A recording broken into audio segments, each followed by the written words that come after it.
Welcome back to our podcast, Regulation Matters, a Clear Conversation. Once again, I'm your host, Lise Dempsey. I'm currently the Chief Compliance Officer with Riccoveni Associates Family Dentistry here in North Carolina, with also practices in South Carolina and Virginia. I've also been a board member and past president of CLEAR. As many of you are aware, the Council on Licensure Enforcement and Regulation, or CLEAR, is an association of individuals, agencies, and organizations that comprise the international community of professional and occupational regulation. This podcast is an opportunity for you to hear about important topics in our regulatory community. Today, we're going to be talking about some of the skills needed to effectively provide staff support to regulatory boards and councils. CLEAR recently launched a new CLEAR learning program called Skills for the Regulatory Administrator, Staffing a Board. Today's guests are faculty with the program. We have Sara Chambers in Alaska, Lise Betteridge in Ontario, and Priya Bhatia in Ontario. Thank you all for joining me. So CLEAR has a couple of cohorts go through this program already, and registration is open for the next class. So let's talk about some of the learnings from the program. Now, the course, as I understand it, talks about the roles of different groups and people as it relates to regulation of a profession or professions. One important point you make at the beginning of the course is the difference between the role of a regulator and the role of a professional association. So starting with Sara, could you maybe touch on that from a kind of U.S. perspective? Sure, Line. Yes. So the role of a regulator encompasses many stakeholders. The regulator has a duty to the public interest. So someone who is in a regulatory position is going to be taking into consideration not only their registrants or their licensees' interests, but also those of the people whom they're serving and the society as a whole. Their role expands beyond just what a dentist or a hairdresser might be interested in. A professional association, on the other hand, really has a duty to their membership, and those are usually made up of registrants. And so while everyone may generally be heading in the same direction, they can diverge on legislation, on methods of accomplishing different goals. They may have even completely different goals on various topics. So we encourage learning in this course, learning about the differences in the roles, partially because it's tough sometimes for regulators to separate themselves from their peers. And we want to make sure that regulators know that they're sort of set apart from the industry because of that focus on the public interest. Thank you. And so, Lise, could you maybe give us like the kind of the Canadian perspective on that as well, as far as the regulator versus association? Sure, Line. And I think, as Sara said, one of the challenges of the regulatory role is the range of stakeholders that challenges, and also, one of the things that makes the roles as regulatory staff so interesting, but also so challenging, is the many stakeholders that the regulator will be dealing with, and that's as true in Canada as it is in the United States. But in terms of the roles of the regulator versus the association, I think what's so important about this question is it can very much come down to the credibility of the regulator. So it's very important for regulators to get this right.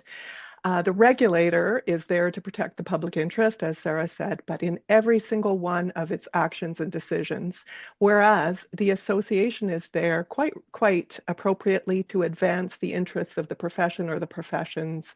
And so therefore, their mandates can be quite different, or the issues their mandates are quite different, but the issues that they are working on advancing could be the same, but sometimes they are different. So it's so important for the organizations to keep, or the regulator to keep their mandate clear in order to avoid confusion, and at the same time to ensure their own credibility and enhance and build public trust. I do want to mention as well that in Canada, we have dual mandate regulators, meaning that there are organizations and regulators who serve as both regulator and association, which, as you can imagine, could be potentially very confusing. And it's essential in these dual mandate organizations for there to be clarity and to keep these roles and very different functions separate. And then, I mean, I guess we just conclude with the fact that, sometimes even within organizations, board members themselves, there may be a lack of clarity as to the mandate of the regulator. And so regulatory staff have a very important role using all of their communications and emotional intelligence skills to help board members, for example, and I'm only using that as an example, to understand this distinction, to make sure that the public interest is first and foremost at the table at all times, and that professional interests of whatever group don't make their way into decision making at the organization. Great, that was very helpful. Lise, I'm going to stick with you again for another question. So another important point, from the course is that staff are responsible for operations and the board is typically responsible for policy. Why is that distinction, I guess, an important element for a regulatory board? So thanks, Line. I would say that the bright line between governance and operations is key to good governance. It's really one of the basics. So this is true not just for regulatory boards, but for all boards. But of course, we're talking in the course about regulatory boards. And role confusion, so I guess, to continue with that metaphor, a lack of a bright line between governance and operations is really one of the key areas and the most common areas where regulators can get off course. When we see regulators who have gotten themselves into trouble, or regulatory boards that have gotten into trouble, whether that's being ineffective or outright dysfunctional, role confusion is almost always, if not always, a component of that dysfunction. So both boards and staff need to be trained, they need to be vigilant, and they need to be continually reminded regularly about this bright line. And that's why this issue is discussed in different ways throughout this course. So just to be clear what I mean by role confusion, this could be a board that starts to act as staff moving into operations.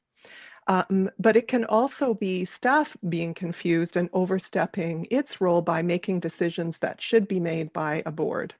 And at best, role confusion can lead to inefficiency, but at worst, dysfunction and the breakdown of relationships associated with this role confusion can really get in the way of the regulator fulfilling its very important mandate of protecting the public interest. Absolutely, that makes good sense. Priya, I'd like to hear from you. Now, one of the topics in the new course is developing a strategic mindset. What do you mean by that? I mean, it sounds great, but what do you mean by that? And why is this maybe an important consideration for regulatory administrators?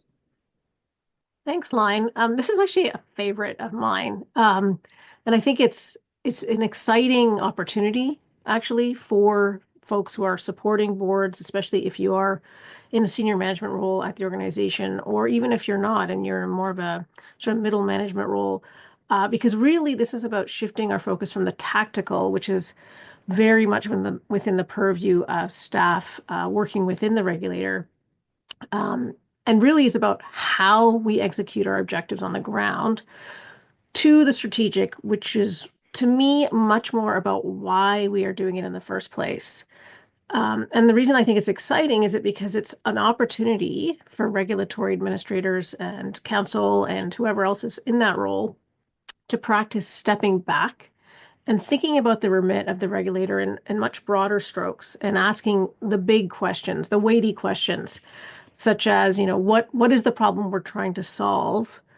Why do we need to act? What if we don't act, etc. As opposed to sort of launching into the sort of, trajectory of, okay, we need a project plan and we're going to do this and we're going to do that, and which is something we do very well. But this skill is critical for regulatory administrators if you are supporting a board, because this is where you are actually helping the board set its policy and priorities, which is a core function of the board, but you are at the table with your knowledge of the organization and your understanding of how the tactics work. So it's a neat and great opportunity for growth for those who are working with boards and who may be used to doing the day-to-day. That sounds great. Thank you. Another area the course covers is ensuring transparent decision making. What are the risks if a regulator is not transparent in their decision making? I mean, I'd like to hear from Lise and then from Sara. So starting with you, Lise. Thanks, Line. I mean, I think the importance of credibility and public trust are themes that are woven throughout the course. And this is one of those areas. Transparent decision making is one of the areas where this becomes so important, and where there is a risk to credibility and trust, and therefore fulfilling the regulatory mandate if they're not in place. So I think that's something like a double negative somewhere in there somewhere. But really, you know, in order to be able to do our job as regulators, we need to be seen to be doing our jobs well. It's no longer enough to just do it well. And transparency and credibility, as I've just touched on, are both key to this. So, you know, I think if a regulator doesn't explain how it's making its decisions and why it's making decisions, it really creates a vacuum. And in that vacuum, the public, government, other stakeholders can start to wonder and start to guess why and how the regulator is making decisions. And one of the questions that they can get into quite quickly is whether the regulator is there to protect the professions or professional self-interest as opposed to the public interest. And so, you know, as I've been speaking to, this really starts to undermine trust and confidence in the regulator. And one of the things that we cover in the course is that we can put a huge amount of effort into building trust, but we can lose it in an instant if we're not careful. And that's the biggest risk, is losing public trust and losing our credibility. I guess I would say as well that regulators have come a really long way in terms of transparency. It's not enough to say anymore, well, we've always done it this way, and to just kind of do it in that vacuum that I've been talking about. We need to not disclose everything, but we do need to explain why and how we're making our decisions.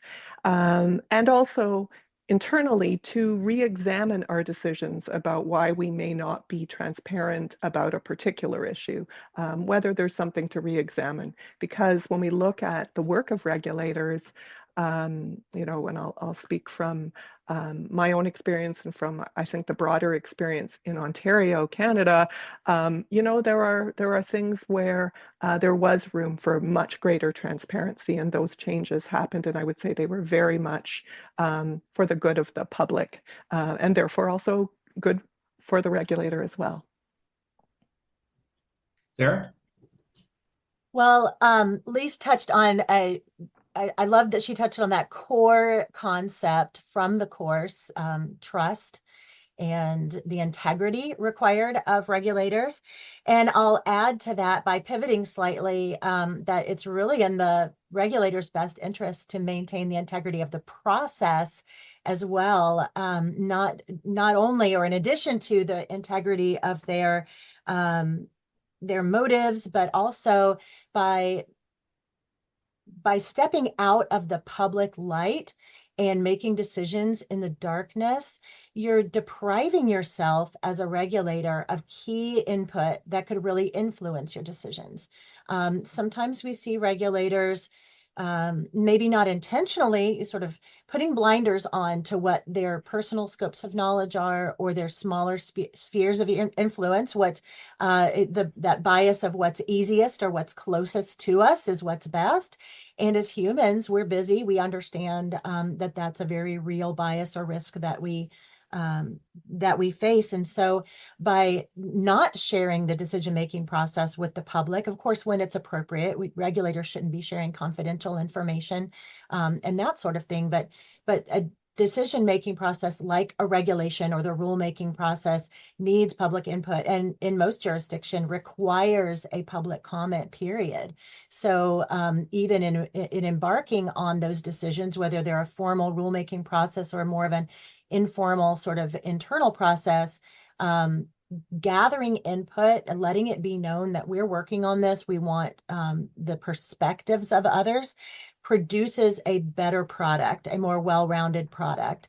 And it also preserves the integrity of that decision by not opening itself to an administrative challenge. A regulation or a rule without a public comment process sometimes could be deemed illegal or be challenged. And while that's a headache, it also drags out the time frame because you often have to do it over. So not only are you chipping away at the trust that you've worked so hard to maintain, but you're also jeopardizing your own timeframes and your own processes, and possibly risking even a bad decision by making them under the cover of darkness. Great points.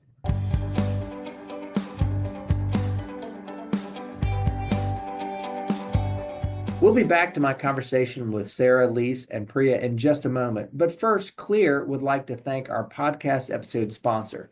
Today's episode is sponsored by World Education Services, or WES. World Education Services is the trusted choice for international academic credential verification and evaluation, serving over 48,000 institutions worldwide. WES experts collaborate with U.S. and Canadian licensing boards to streamline the evaluation of applicants' international credentials. Learn more at wes.org, and that's WES.org. Thanks again to World Education Services for their support. And now, back to our conversation about skills for the regulatory administrator.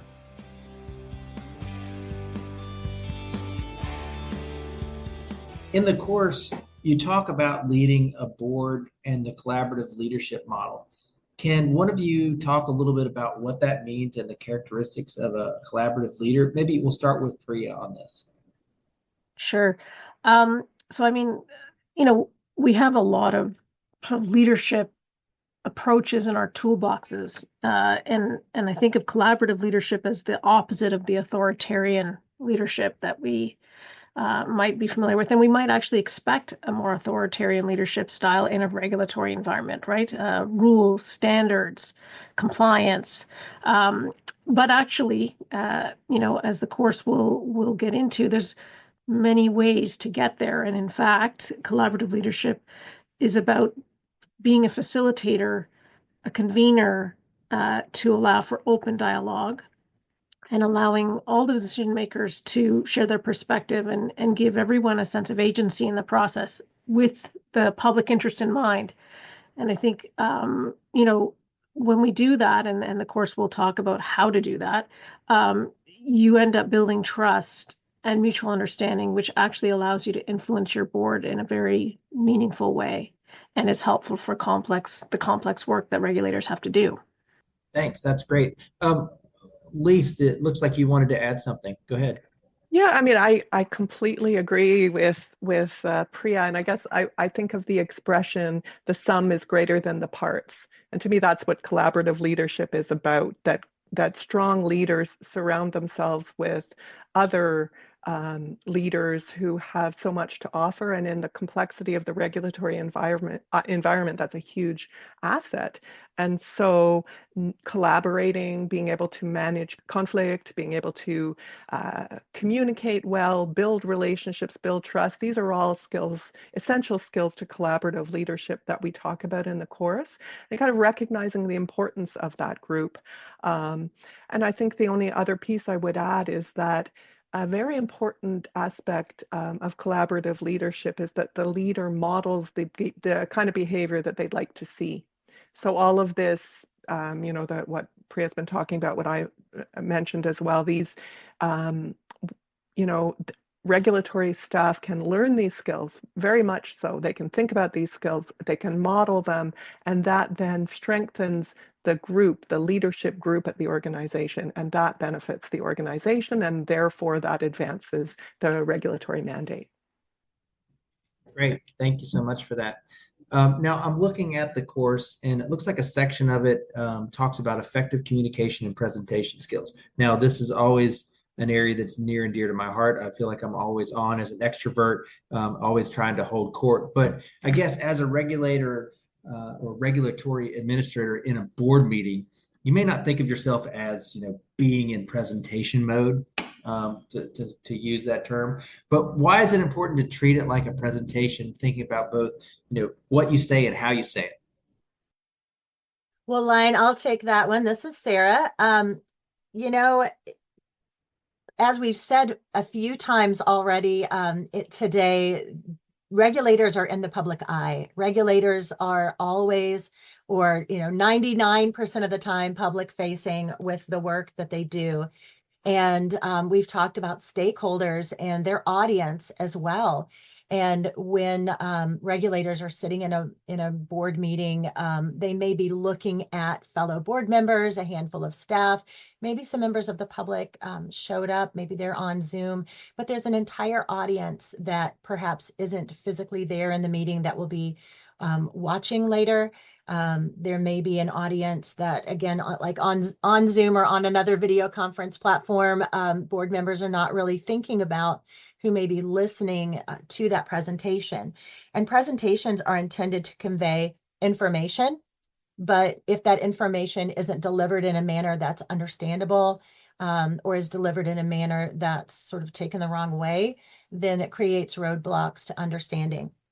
So not only do board members, regulatory board members, need to remember that they are communicating with each other in the board, but there's also an entire world listening in that has a right to understand what they're talking about. So some areas that we see regulators struggle with is using insider terminology, insider jargon, maybe acronyms or other terms that they understand as regulators, or maybe people in their profession understand, but the public may not, or elected officials who are listening may not. Sometimes staff may not even understand.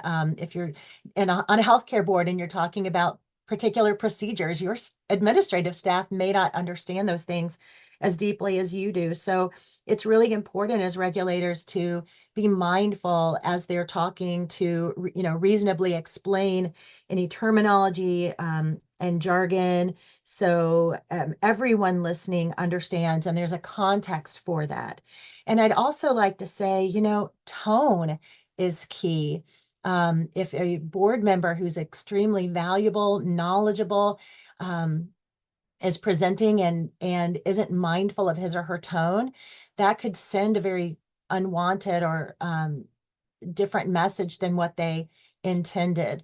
It might be viewed as resentful or negative, when in fact they're just conveying something that might be dry. So these are areas that in the course that we really encourage regulators to be thinking about and be aware of, so they can practice, so they can hone their craft and really be mindful before they step up to the microphone, so to speak, of these areas that they may not naturally be working on. Well, those are great points. And I have a good friend who he describes himself as passionate when he talks. So it can certainly come across the wrong way. Priya, would you like to add a couple things on that as well? Yes, and I agree with what Sara said, and want to build off of that, and just so I would start with this. First of all, I'm really glad we included this in the course to the extent that we did, because I'm a real geek about this particular aspect of the role, and it's because I think when you're a regulatory administrator or you're supporting a board, you have to accept that you are always in presentation mode. So what I'm trying to say is I'm trying to distinguish between the times when you're giving a presentation to the board or to a group of stakeholders or to your team about something, and when you are simply interacting with your board. And I don't mean that you have to constantly pull out a slide deck to explain your ideas. But what I'm saying is that you're always sort of being looked at or looked to provide expertise and insight, and what you say has weight. That's why you're there. So whether you're answering a question, providing data, or even offering an opinion, you need to remember that you are in presentation mode. And so, some of the things that Sara mentioned are really relevant here. Avoiding jargon and weird acronyms, or getting too in the weeds and not bringing people along. So I just want to stress that your board, this is not their day job. So while they have obviously some understanding of the profession and the issues and context in which your regulatory agency is doing its work, this is not their day job. It's yours. So the more clear, the simpler you can keep your communications, the better understanding you have of your own key messages, the more likely you are to be effective in getting the point across or being responsive to the question. I always tell people, slow down and pare it down and see if you can convey that in the simplest of manners. Sometimes we also, I think, want to really beef up our message to show, we have it all figured out, and maybe to demonstrate our expertise, because we are perhaps dealing with a board that, we want to impress or in some way persuade that, we have it in hand. But actually, if you can talk to the board, and in particular, I'm talking about speaking to your board, and you're in that advisor role, you are in presentation mode, but you can also use simple language and convey quite a bit.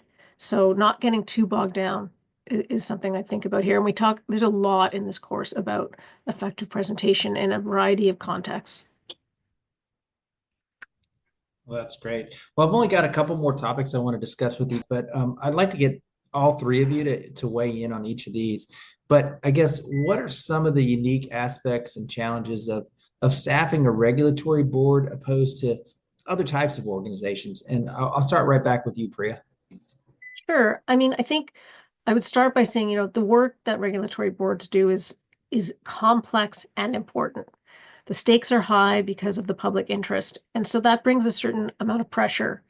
And add to that, some of the things that Sara and Lise already touched on is, board members will bring a specific perspective generally. So they'll bring, perhaps they'll have some subject matter expertise, or they'll have proximity to the particular profession.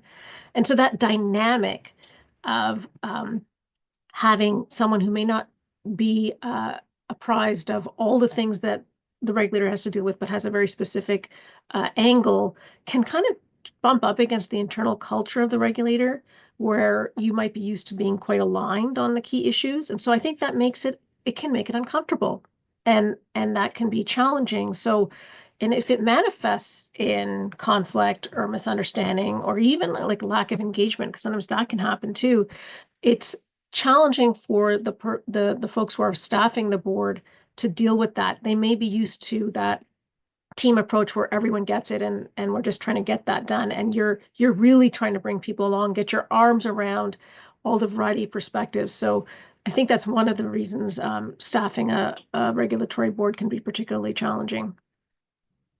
Great, thanks. Sara? One thing I love about CLEAR is being in contact with so many fantastic peers. And so Lise and Priya and I I'm thankful for them to be thinking of all of the great points that I was thinking of as well. So the high caliber of folks here in CLEAR. I just want to build on what Priya said, that regulatory board members are in most jurisdictions volunteers, and are busy professionals, usually at the top of their game in whatever profession they're engaged in. And it's difficult for them sometimes to find the time, or for all of the extra meetings, the time to work with staff individually where that may be called for in a committee context, or a special project context. And so staff, not only, like Priya said, have the additional pressure of the public eye for producing discoverable documents, public noticing meetings, some of the extra layers that they may not have working for a nonprofit board, for example. They also are working with a team. Sometimes they're beholden to the team to keep things moving forward when that team is made up of volunteers. So it's an extra level of trying to keep them informed, pull them along, make sure that board members understand that engagement is critically important and timeframes are critically important.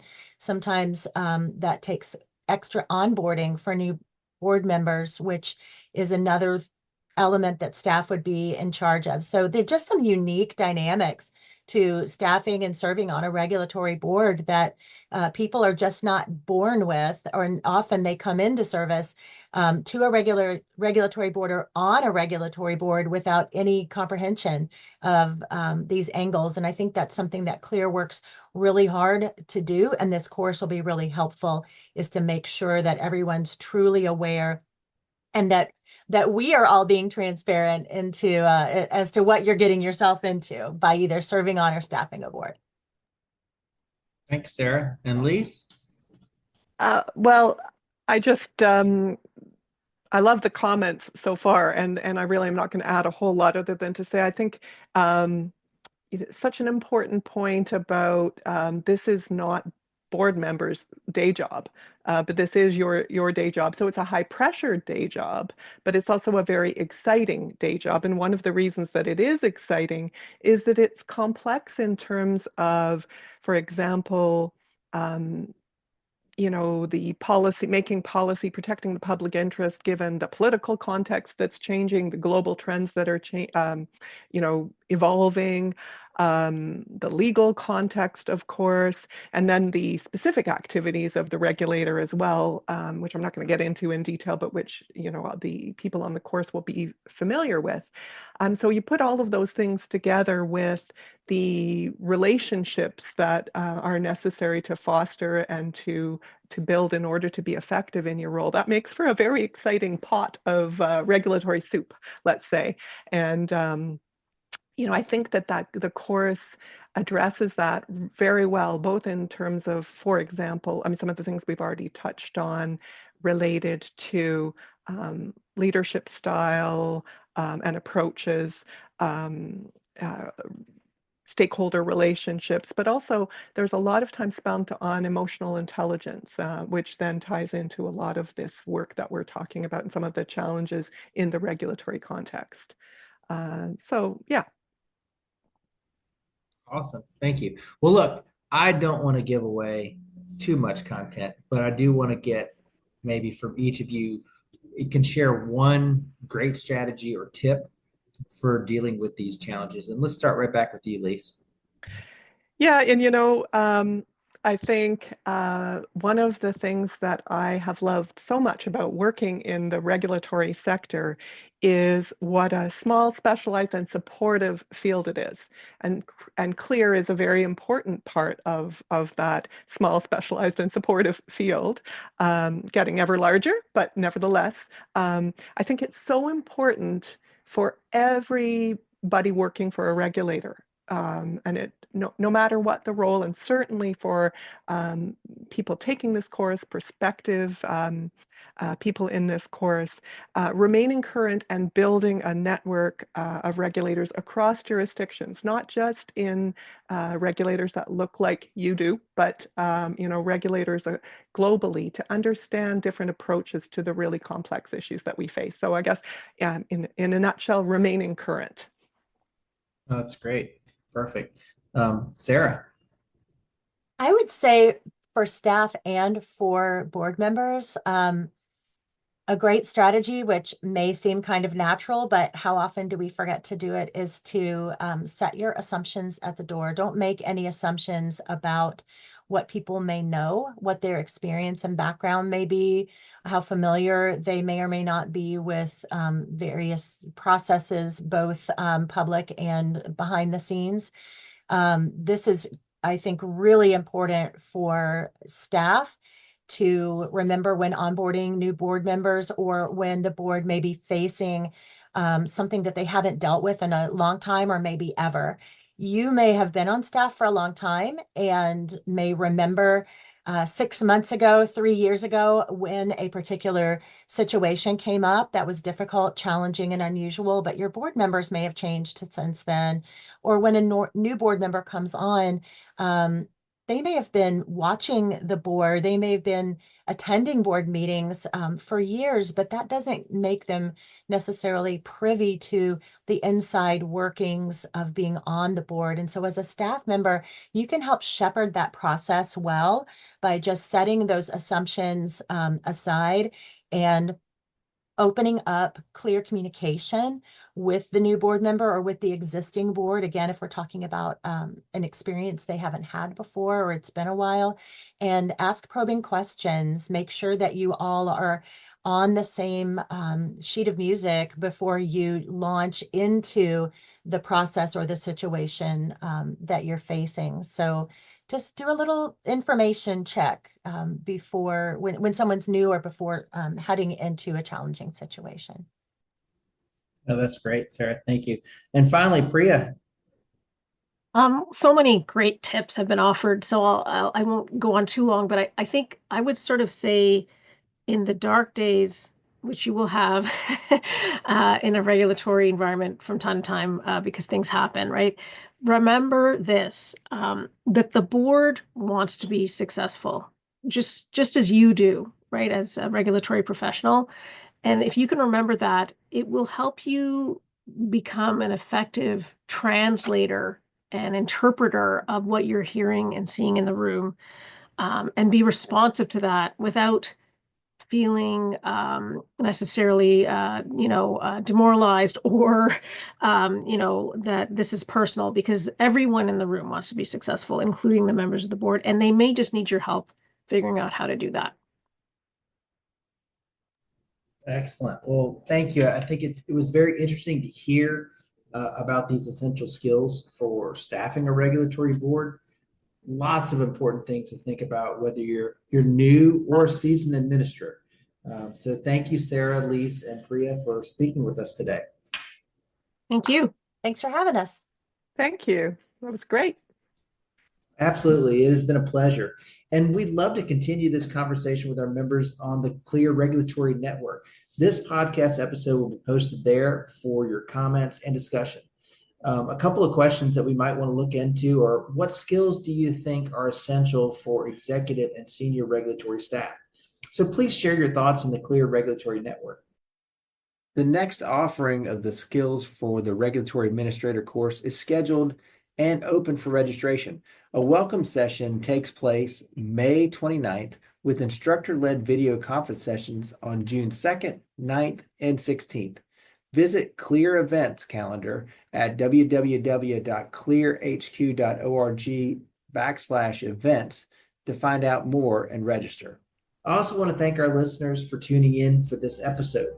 We'll be back with another episode of Regulation Matters, a Clear Conversation, very soon. If you're new to the Clear Podcast, please subscribe to us. You can find us on Podbean or any of your favorite podcast services. And if you've enjoyed this episode, please leave a rating or comment in the app. Those reviews help us to improve our ranking and make it easier for new listeners to find us. Feel free to visit our website at www.clearhq.org for additional resources, as well as a calendar of upcoming programs and events. Finally, I'd like to thank our Clear staff, specifically Stephanie Thompson. She is our content coordinator and editor for this program. Once again, I'm Lise Dempsey, and I hope to be speaking to you again very soon.